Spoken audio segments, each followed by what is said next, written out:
लेकिन वचन का पालन करना था। तो महाराज बाबा भोलेनाथ ने वो लंका विश्वश्रवा जी को दे दी। विश्वश्रवा जी के यहाँ रावण का जन्म हुआ तो वो लंका के राजा बन गए। श्री सुखदेव जी बोले कि हे राजन, उसी लंका में जब मंदोदरी आई, लेकिन उस लंका में क्या था? सब कुछ था, फल फूल, बड़े आनंद मंगल थे उस लंका में। लेकिन फिर भी मंदोदरी रावण के व्यवहार से प्रसन्न नहीं थी, खुश नहीं थी। महाराज रावण ऋषियों का रक्त वसूली में लेता था और उसने एक मटके में भर लिया उस रक्त को। एक दिन मंदोदरी ने सोचा कि ऐसे जीवन से तो अच्छा है कि मेरी मृत्यु हो जाए।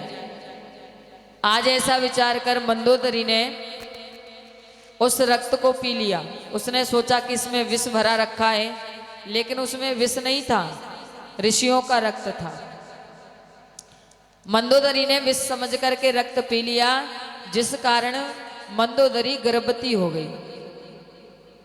जब गर्भवती हुई तो मंदोदरी ने सोचा कि अगर रावण को पता चल गया तो वो मुझे जीवित नहीं छोड़ेगा।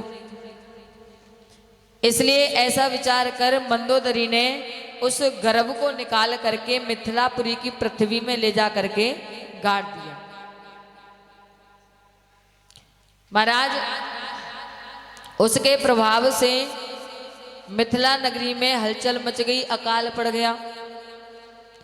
तब राजा जनक ने पृथ्वी पर हल चलाया पृथ्वी कर्षण करने के लिए। तो उसमें से माता सीता का अवतार हुआ और उस कन्या को ला करके राजा जनक ने अपनी पत्नी सुनैना को दे दिया। अद्भुत रामायण को वाल्मीकि ही रचना बताया जाता है। इस रामायण की कथा वाल्मीकि जी ने महर्षि भरद्वाज को और उनके शिष्यों को सुनाई थी। महाराज अद्भुत रामायण में रावण दो बताए जाते हैं, एक है सहस्त्रानन और एक है दशानन। दशानन लंका में रहता था और सहस्त्रानन पुष्कर द्वीप में रहता था। लंकापति दशानन का वध भगवान श्री राम ने किया था और सहस्त्रानन का वध काली स्वरूप धारण करके माता सीता ने किया था। दशानन का अर्थ होता है जिसके 10 शीश होते हैं और सहस्त्रानन का अर्थ होता है जिसकी अनेकों भुजाएं होती हैं। सुजी महाराज कहने लगे कि हे सौनकादिक ऋषियों, देवी भागवत में वर्णन आया है कि जिसे रावण चुरा करके ले गया था वो असली सीता नहीं थी, वो तो ऋषि कन्या वेदवती थी।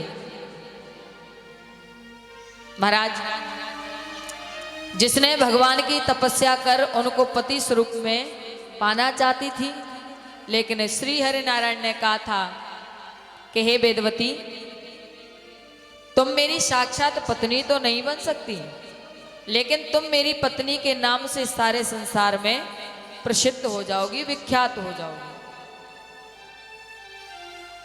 इसलिए महाराज जब भगवान श्री राम 14 वर्ष के लिए वन को गए थे ना, तो उस समय उनके साथ जनक की पुत्री सीता गई थी। लेकिन उन्होंने सीता से कहा कि जब तक कराऊं निशाचर नासा और तब तक करो अग्नि में वासा। महाराज इसलिए जिस सीता को रावण चुरा करके ले गया था वो असली सीता नहीं थी। महाराज वैसे तो कहा जाता है कि ग्रंथ इतने सारे हैं कि जिनको पढ़ा जाए, पढ़ते पढ़ते उम्र निकल जाए, लेकिन ग्रंथ समाप्त नहीं हो सकते। हरि अनंत हरि कथा अनंता, स्वयं हरि भी अनंत है और उनकी कथा भी अनंत है। अनंत मतलब जिसका कोई अंत नहीं, कभी अंत हो ही नहीं सकता। कुछ भक्त कहते ना, अरे हमने पूरी भागवत पढ़ी है शुरू से लेकर लास्ट तक, लेकिन ऐसा नहीं हो सकता महाराज। जो ये कहता है कि हमने पूरी भागवत पढ़ ली, तो महाराज हम ये कहते हैं कि उन्होंने ग्रंथ देखा भी नहीं। पढ़ने की तो बहुत दूर बात है। हाँ, ये कहना चाहिए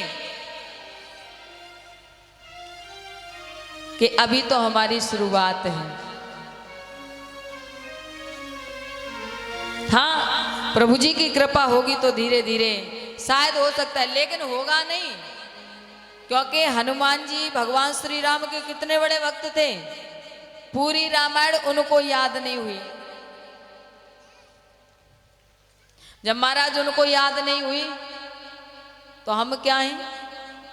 हम तो कुछ भी नहीं है, उनके चरणों की धूल भी नहीं है, तो हमें कैसे याद हो सकती है? कुछ भक्त मैंने देखे, वो कहते हैं अरे फलाने आचार्य है ना, फलाने वक्ता हैं, वो बिना देखे भागवत कहते हैं। वो भागवत नहीं कहते, वो लीला कहते हैं। भागवत कहने के तो बहुत दूर घर है महाराज।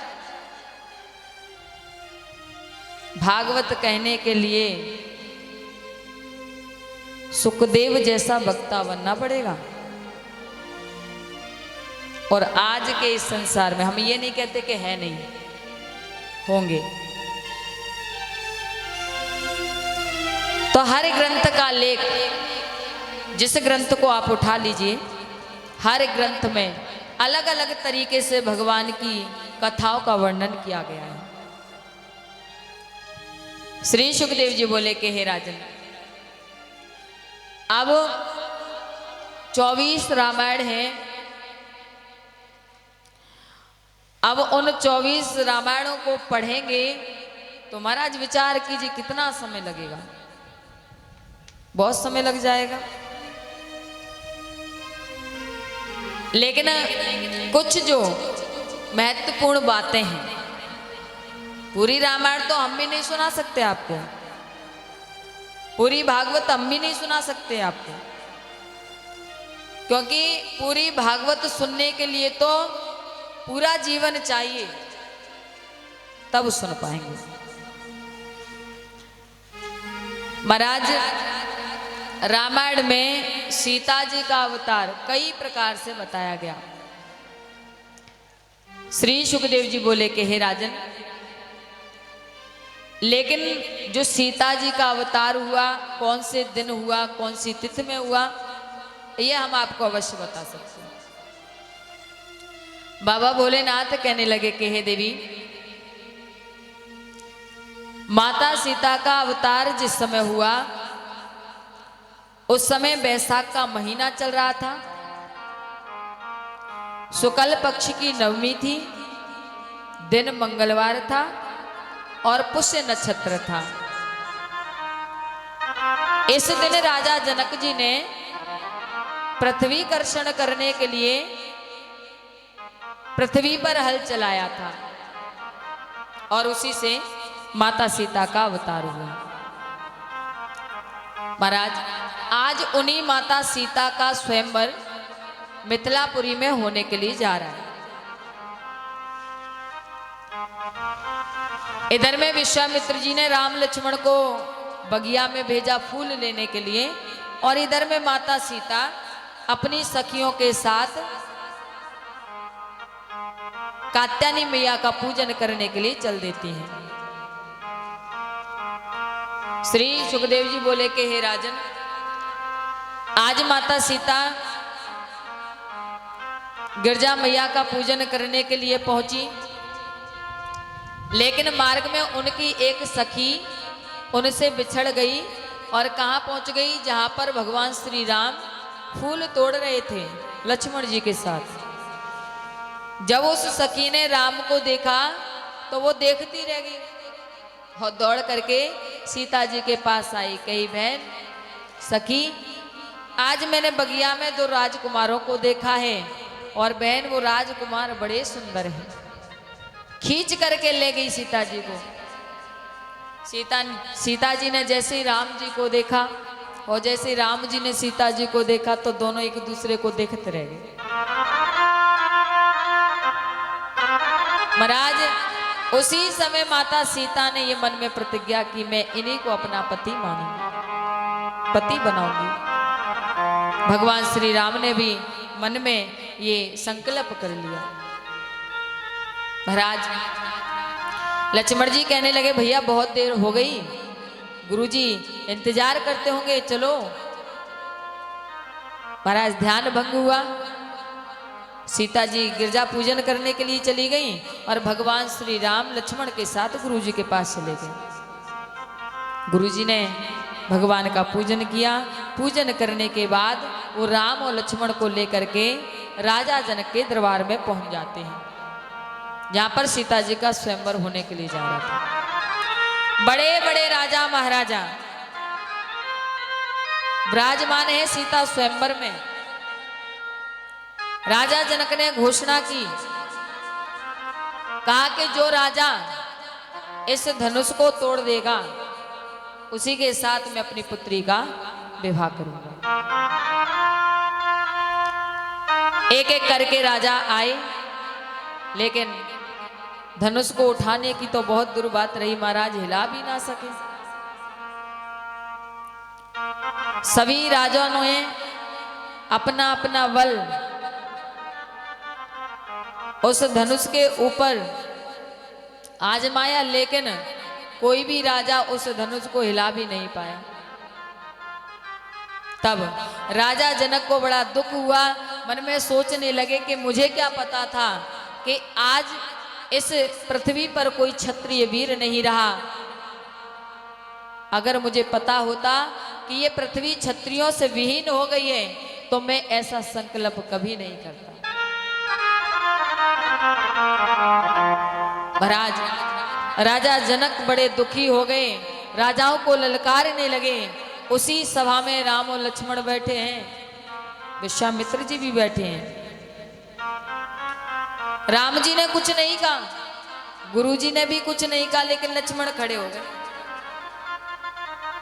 क्योंकि लक्ष्मण जी चंचल स्वभाव के हैं। जो कहना है वो मुंह पर बोल देते हैं, और ऐसे ही लोग अच्छे होते हैं। जो व्यक्ति बाद में बुराई करते हैं ना, उनको नरक की यातना भोगनी पड़ती है। अगर तुम्हारे मन में कोई बात आ गई है, चलो अभी ना सही, बाद में एकांत में कहो, लेकिन कहो मुंह पे कि महाराज ये बात हमें थोड़ा ठीक नहीं लगी, इसको बताइए जरा। लक्ष्मण जी खड़े हो गए और कहने लगे, महाराज क्या कह रहे हो, इस पृथ्वी पर कोई क्षत्रिय वीर नहीं है? ये तुमने कैसे कह दिया कि इस पृथ्वी पर कोई क्षत्रिय वीर नहीं है? क्या तुम्हें नहीं पता इस राज्यसभा में दशरथ पुत्र नंदन भगवान श्री राम बैठे हुए हैं।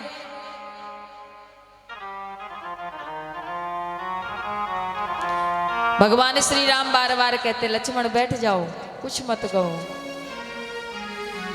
लक्ष्मण कहते हैं, भैया आप शांत रह सकते हो, लेकिन राजा जनक ने राजाओं को ललकारा है, क्षत्रियों को ललकारा है, इसलिए मैं चुप नहीं रह सकता,